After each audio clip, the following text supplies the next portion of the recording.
पिछले साल 2 लाख लोगों ने इस देश की नागरिकता छोड़ दी। हर आर्थिक रूप से मजबूत आदमी आज देश छोड़कर विदेश में बसना चाहता है। फॉरेन मिनिस्टर एस जयशंकर के बेटे ध्रुव जयशंकर के पास यूएस की सिटीजनशिप है। एनएसए अजीत डोवाल के दोनों बेटे शौर्य डोवाल और विवेक डोवाल के पास यूके की सिटीजनशिप है। राजनाथ सिंह के बेटे यूके में रहते हैं। निर्मला सीतारमण, पीयूष गोयल, शिवराज सिंह चौहान, इनके बच्चे यूएस में रहते हैं। ये वो लोग हैं जो सिस्टम को बहुत करीब से जानते हैं। इन्हें कुछ तो ऐसा पता है जो तुम्हें पता नहीं है। हमारा देश तो विश्वगुरु है, ये लोग क्यों नहीं रहना चाहते यहाँ? कारण साफ है।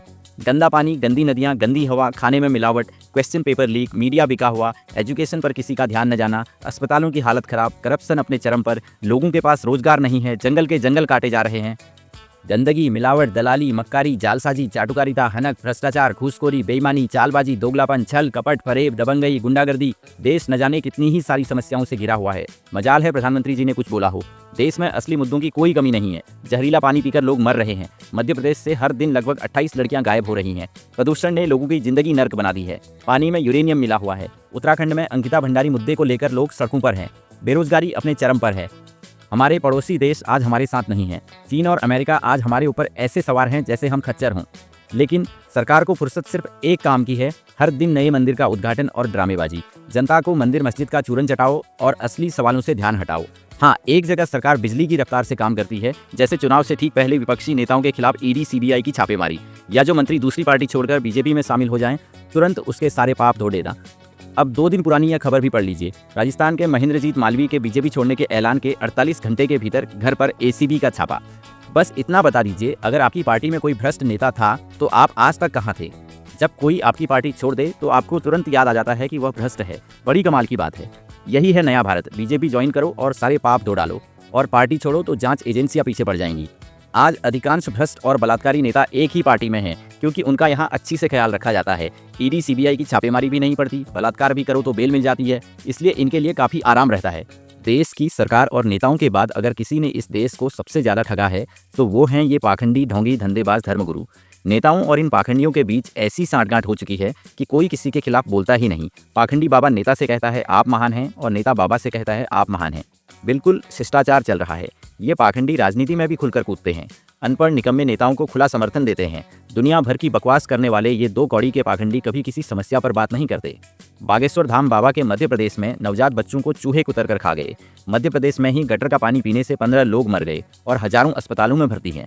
मध्य प्रदेश में ही हर दिन लगभग 28 लड़कियां गायब हो रही हैं, मगर कोई नहीं बोलेगा क्योंकि सब मिले हुए हैं। सरकार इनका पोषण कर रही है या सरकार का पोषण कर रहे हैं।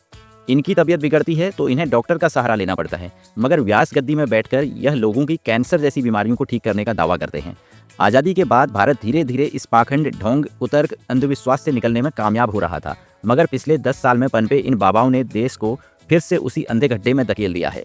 आज देश में हालत यह है कि कोई भी व्यक्ति अपनी बुद्धि और विवेक का प्रयोग ही नहीं करना चाहता। इन ढोंगी बाबाओं ने मासूम जनता को गुमराह करके उनका साइंटिफिक टेम्परामेंट खत्म कर दिया है। Scientific temperament means adopting a rational, logical, evidence-based approach to life, involving curiosity, questioning, observing, testing, and analyzing facts rather than accepting things blindly based on superstition or dogma. Scientific temperament सिर्फ वैज्ञानिकों के लिए नहीं है। व्यक्ति तर्क करे, विवेक से सोचे, जानने की जिज्ञासा रखे, सवाल पूछे, भेड़ चाल में ना चले, खुद सत्य जानने की कोशिश करे। लेकिन आज देश की बड़ी आबादी मानसिक गुलामी में जी रही है। धर्म के नाम पर विवेक नहीं, सिर्फ पाखंड परोसा जा रहा है।